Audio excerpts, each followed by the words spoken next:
It was supposed to be the perfect birthday. My wife had gone all out, decorations everywhere, all my favorite snacks, and even that chocolate cake from the bakery across town that I loved since childhood. My closest friends were there, laughing, raising their glasses.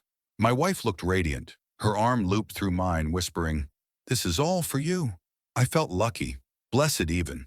Everyone cheered when I walked into the room. They sang, clapped, and handed me drinks. I smiled, laughed, and tried to soak it all in. But somewhere between my second slice of cake and another glass of wine, something changed. The room didn't feel right. My vision blurred. The laughter seemed distant. Then everything started spinning. My knees buckled slightly, but I laughed it off, pretending I was just lightheaded from the excitement. I grabbed the edge of the table to steady myself, but the world kept tilting. I looked around the room. My friends were still chatting. My wife was pouring more drinks. But none of them seemed to notice something was wrong. Or maybe they did. That's when a cold chill ran down my spine. I staggered toward the bathroom, splashing water on my face, trying to clear my head. My heart raced. This wasn't just wine. Something was wrong, very wrong. My body felt heavy, my thoughts foggy. I looked at myself in the mirror. My pupils were dilated. I've had drinks before. I know my limits. This wasn't alcohol. My stomach churned with dread. As I stumbled back into the hallway, I caught a glimpse of something that made my blood run cold. My wife whispering to my best friend. Too close, too familiar. Their eyes flicked to me like I had interrupted something I wasn't supposed to see. I tried to speak, to ask what was going on, but my mouth wouldn't form the words. My body betrayed me. I collapsed to the floor, and everything went black. Just before the darkness swallowed me, I saw the look on her face. Cold, calculating. Not a trace of panic, not an ounce of concern. Just annoyance, like I had ruined something. I woke up hours later, alone. No one had taken me to the hospital. I was still in the guest room, a blanket tossed over me like I was some passed-out drunk. My mouth was dry, my limbs weak, but my mind was starting to clear. And with clarity came anger. I checked my phone. No messages, no missed calls. I dragged myself to the living room. It was spotless. No sign of the party. No cake, no balloons, just silence. I knew deep down that something terrible had just started. That spin, that collapse. It wasn't an accident. Someone wanted me vulnerable. Someone wanted me out of the way. And worst of all, it was someone I trusted with my life. Someone who stood beside me smiling while I crumbled inside. When I collapsed at my own birthday party, everyone brushed it off like I'd just had too much to drink. They laughed awkwardly. Some helped me onto the couch, and a few offered water. My wife acted concerned, too concerned. Her voice was soft, almost forced, telling everyone I probably hadn't eaten enough before drinking. But deep inside, I knew something wasn't right. I've had drinks before. I know my limits. This wasn't being drunk. This was different. My muscles weren't just tired. They were unresponsive. My head wasn't just spinning. It felt detached, like I wasn't in full control. I could hear what people were saying, but my body wouldn't react. When I finally opened my eyes again, the party was over. The house was quiet. The lights were dimmed. I was lying on the couch with a thin throw blanket over me, like someone had just wanted to cover up the mess. I sat up slowly, my head pounding and my mouth dry. I felt like I'd been hit by a truck, but worse than the physical feeling was the dread settling in my chest. Something had been in my drink. I wasn't just tired. I'd been drugged. I know the signs. I served 4 years as a field medic. I've seen what sedatives do. This wasn't dehydration or a bad mix of food and alcohol. This was calculated. This was intentional. My limbs were still slow, like my muscles hadn't caught up to my brain yet. My memory of the last part of the evening was fuzzy, but I remembered enough. I remembered my wife whispering to my best friend when they thought I wasn't looking. I remembered the way their eyes shifted when I stumbled. Not shocked, not worried, just prepared. I stood up slowly and checked my pockets. My wallet was still there. My phone too. But something felt violated. Not physically, but emotionally. Someone close to me had done this. That thought alone made my hands shake. I opened my phone to check the time. Almost 3 a.m. No text from my wife. No missed calls. She hadn't checked on me once. I walked to the kitchen trying to stay quiet. There were 2 wine glasses in the sink. Hers and mine. I looked closely and noticed something strange. Hers barely touched. Mine was empty. I felt sick all over again. The signs were right in front of me. I had been set up, and whoever did this didn't even try to hide it well. I leaned against the counter, breathing heavy, heart racing. My birthday was supposed to be a celebration. Instead, it had turned into a warning. Someone had crossed a line. And as I stood there in the silence of my own home, the truth hit me hard. My wife had drugged me, and she wasn't working alone. They thought I wouldn't notice, that I'd chalk it up to too many drinks, that I'd sleep it off and forget the whole thing. But they didn't know who they were messing with. I'm not just some regular guy who works a desk job or sells insurance. I'm a forensic toxicologist. I investigate poisonings for a living. My entire career has been about detecting the smallest trace of substances in the human body, traces most people can't even pronounce. I've spent years examining symptoms, toxic reactions, and drug interactions. I know exactly what sedation looks like. And what I experienced at that party wasn't a hangover. It was a drug-induced blackout. As I leaned on the kitchen counter that night, still shaky and weak, my brain went into analysis mode. The heaviness in my limbs, the dry mouth, the delayed reaction time, the memory gaps, all classic signs of a sedative, likely benzodiazepine-based. Something slipped into my drink, fast-acting, short duration, designed to make me collapse without much struggle. Someone planned this. I walked to my home office and opened my small portable test kit. I keep one for emergencies. Never thought I'd need it for myself. I swabbed the inside of my mouth and started the basic test strip. Within minutes, faint indicators appeared. It wasn't definitive, but it was enough. Traces of a sedative. That was all I needed to know that I wasn't crazy. I sat down, staring at the test strip, and something in me snapped. Not fear, not sadness. Focus. Someone tried to drug me in my own home, on my birthday, in front of my friends, and they expected me to never question it. That's what made it worse. The arrogance. The assumption that I wouldn't figure it out. But they forgot who I am. I help solve murder cases for law enforcement. I write toxicology reports for court trials. I've literally helped put killers in prison using drug residue found in a single strand of hair. They made a massive mistake. I look back at every moment during the party, the way my wife kept filling my glass, how she avoided hers, the way she hovered when I got dizzy. I remembered how my best friend wouldn't meet my eyes, how quiet he got after I collapsed. It wasn't just a bad judgment call. This was planned, coordinated, and possibly just the beginning. I opened my laptop, pulled up my secure notes, and started logging everything. Symptoms, timeline, behavior. This wasn't paranoia. This was evidence. I've helped others uncover the truth for years. Now it was my turn, and I wasn't going to rush it. I was going to be careful, smart, and methodical, because whoever did this didn't just betray my trust. They underestimated the wrong man. They thought they drugged a victim, but they woke up an expert. When I woke up the next morning, I didn't confront anyone. I didn't shout. I didn't demand answers. I just smiled, stretched, and acted like nothing had happened. My wife walked in with a cup of coffee, and that fake concern still painted on her face. "Rough night?" she asked with a half smile. I nodded and played along. "Yeah, must have hit me harder than I thought." She bought it. I could see the relief wash over her face. She really believed I had no idea what happened. I spent the entire day pretending I was still foggy. I thanked everyone in our group chat for coming. I even joked about not remembering the last half of the night. The responses came in quickly. Laughing emojis, inside jokes, and fake sympathy. I watched closely who replied, who avoided the topic, and who over-explained. My best friend's message was the most interesting. "Yeah, man, you were gone. Hope you're feeling better." It was short, rushed, and a little too eager to move on. I didn't respond. I just took a screenshot and saved it in my folder. At home, I went back to my usual routine. I acted like nothing had changed. My wife asked if I wanted to go out for dinner to make up for the rough ending to my party.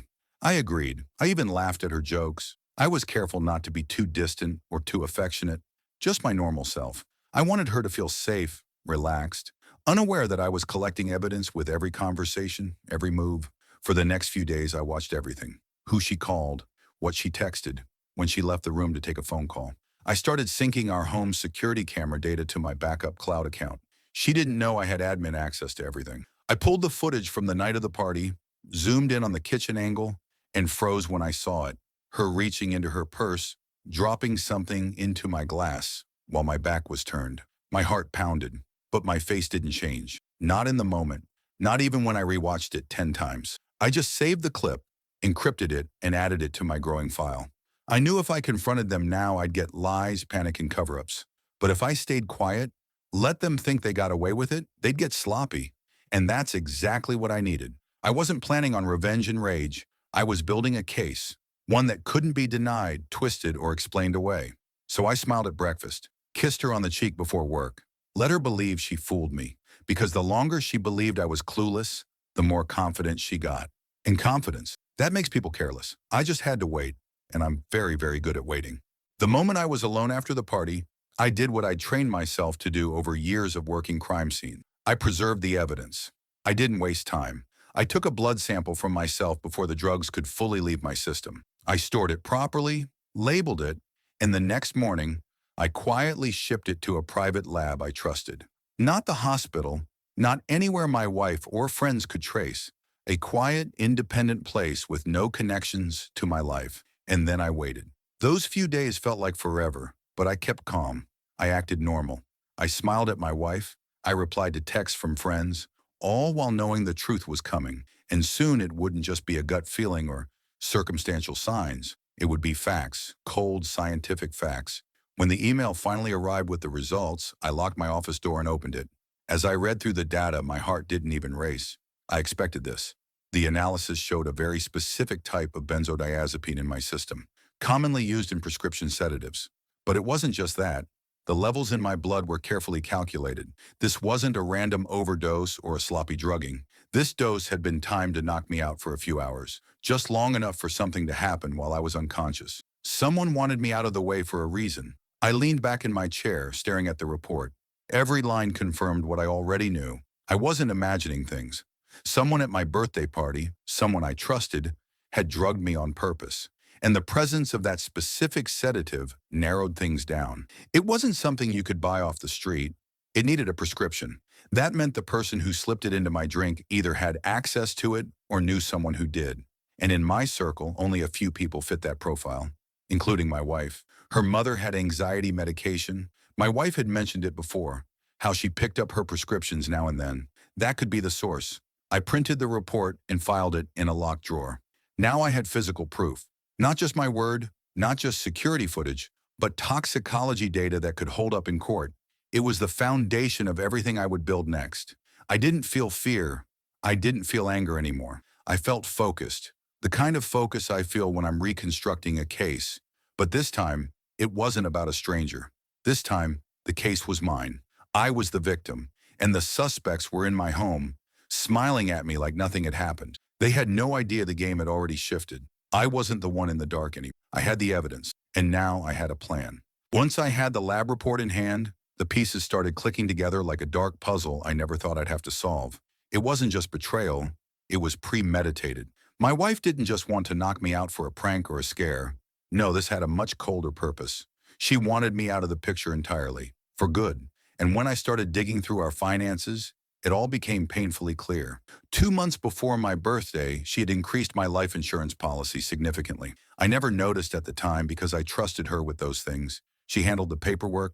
She made the payments. I didn't think I needed to double-check anything. She was my wife. But then I saw it, a quiet update to the policy, a signature forged, my signature. The payout was enormous, enough to set her up for life. And if I died in what looked like an accident or a medical episode, she'd get it all, no questions asked.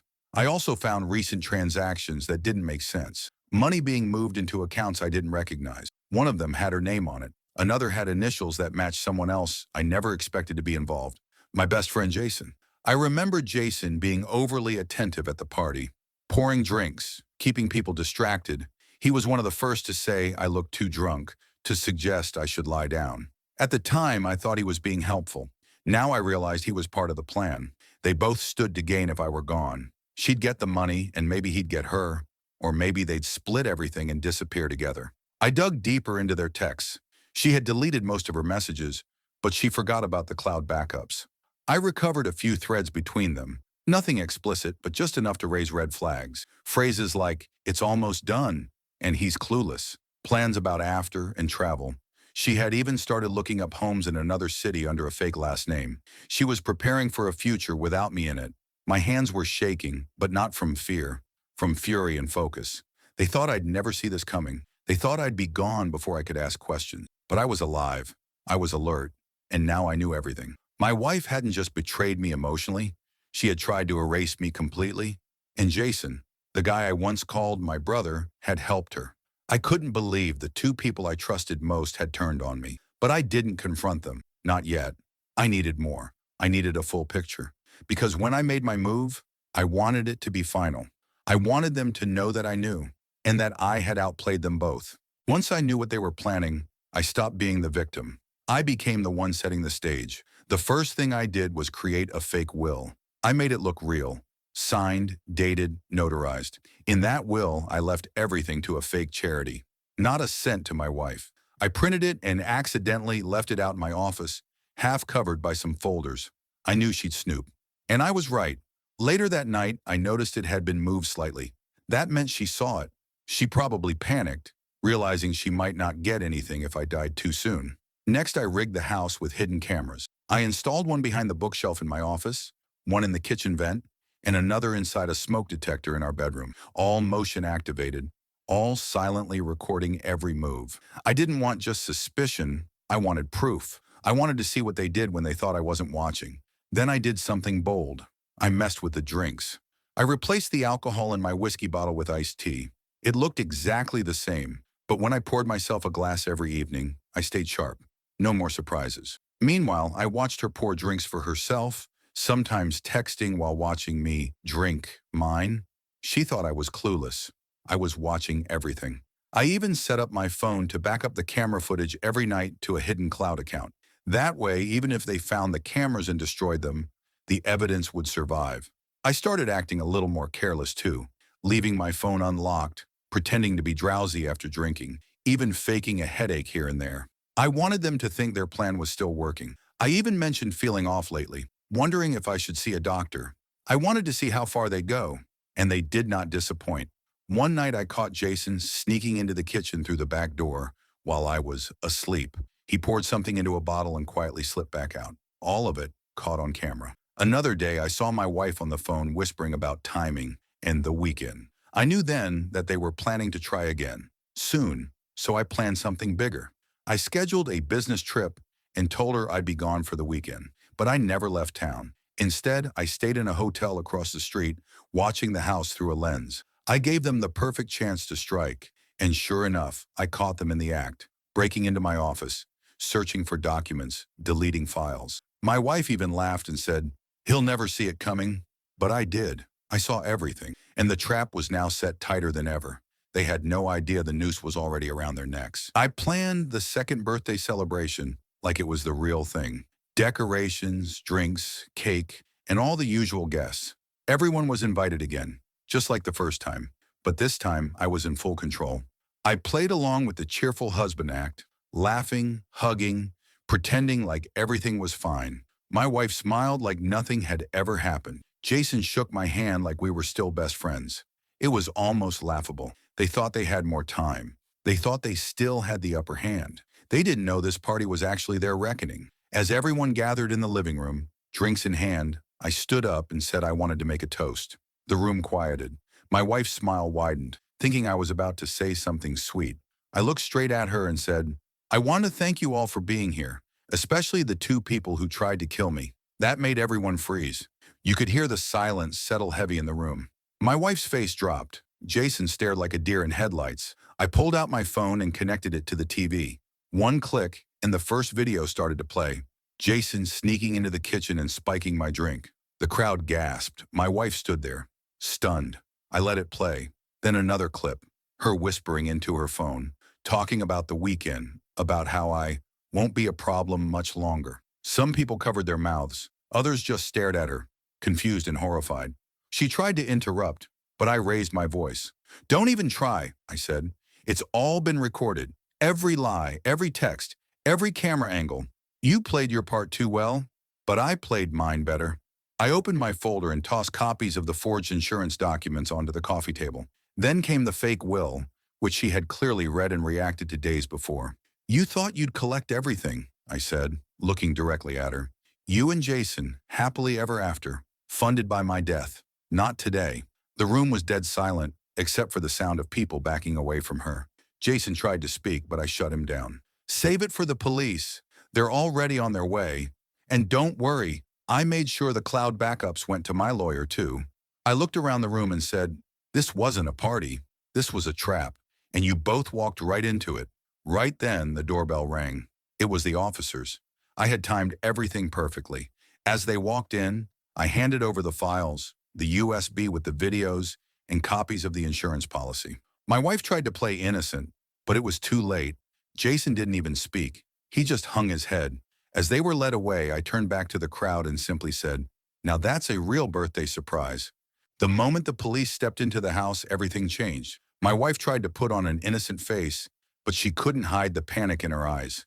Jason looked like he wanted to disappear into the floor. I calmly handed over all the evidence, printed documents, a USB with the surveillance footage, and screenshots of the altered insurance papers. The officers took one look and nodded. It was clear this wasn't just a misunderstanding. They weren't walking out of here free. My wife started shouting, trying to paint herself as the victim. She said I was framing her, that this was all some cruel joke. Jason didn't say a word. He just stood there frozen. But the officers had everything they needed. They cuffed both of them right in front of everyone. My friends, her family, even the neighbors who had come for the party. They all saw it. No one could believe it. Just hours earlier, they thought they were here to celebrate. Now they were witnessing a takedown. At the station, things moved fast. Thanks to the clear proof, both my wife and Jason were charged with attempted murder and conspiracy. My lawyer had already been working behind the scenes, making sure every piece of evidence was ready to go. The judge issued restraining orders that same night. Neither of them could come anywhere near me again. And that's not all. I had already frozen our joint accounts the moment I confirmed the drug in my system. She thought she could move the money without me noticing, but now every dollar was locked tight. Her car, the house, everything was in my name. I'd played the long game, and now it was paying off. While she sat in a cold cell, I sat in my living room sipping coffee, watching the sunset. The fallout didn't stop there. Jason was fired from his job the next day. His employer didn't want anything to do with someone caught on video committing a felony. My wife's reputation crumbled in hours. People who used to praise her as charming and sweet were now cutting ties. She had always cared about appearances, always wanted to be admired. Now her name was all over the news, but not for the reasons she wanted. Meanwhile, I stayed quiet and calm. I didn't post anything online. I didn't gloat.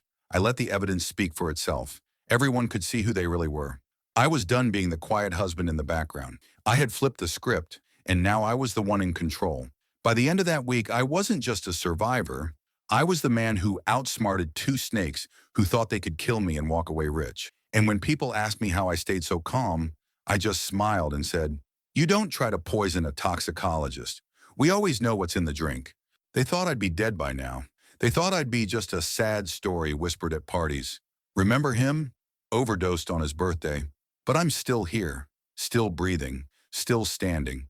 And every single day they sit behind bars, they're reminded of just how badly they underestimated me. My wife believed she could smile sweetly, poison me, cash out my life insurance, and live her dream life with Jason. She thought no one would question it, that my death would be ruled accidental, a tragedy caused by too much alcohol. But she forgot who I am. She forgot I spent my entire career uncovering cases like this. And the irony? She tried to use the exact method I'd seen fail 100 times. Prescription benzos, mixed into a drink, timed perfectly. It was almost laughable. After the arrests, I followed through with every legal step. Divorce was filed immediately, citing attempted murder. I had evidence so airtight, not even her best lawyer could poke a hole in it. The court sided with me on everything. I kept the house, the cars, the investments. She walked away with nothing but a criminal record and the clothes on her back. Jason didn't fare any better. His family disowned him. He lost his job, his savings, and whatever respect he had left. Turns out, being an accessory to attempted murder isn't a great career move. I heard he's trying to cut a deal, maybe shave a few years off his sentence. But it won't matter. The damage is done. I made it my mission not just to survive, but to make sure justice echoed through every corner of their lives. I testified in court calmly, laid out the timeline, presented the toxicology reports, the camera footage, the fake will I planted that caught her red-handed. I didn't scream. I didn't get emotional. I let the facts destroy them. Now I live in peace. I renovated the house, got rid of every memory tied to her. The friends who stood by me still come over, and we laugh harder than ever. They say I'm colder now, sharper. Maybe I am. Maybe betrayal does that to you. But I sleep easy, because I know I didn't just survive a murder plot. I flipped it into a victory. I still get messages from people who heard my story. Some call me lucky, others call me brilliant. I just say I was prepared. Because when you live your life studying poisons, you learn two things. Always trust your gut, and always watch who's pouring your drink. They thought they'd write my ending. Instead, I rewrote theirs. And now, the only place they're going is prison. Not paradise, not happily ever after. Just cold gray walls. Meanwhile, I'm living proof you don't mess with someone who knows exactly what death looks like and how to dodge it. If you enjoyed the revenge story, like, share, comment, and subscribe to World Revenge Stories, where every tale is a new saga of revenge.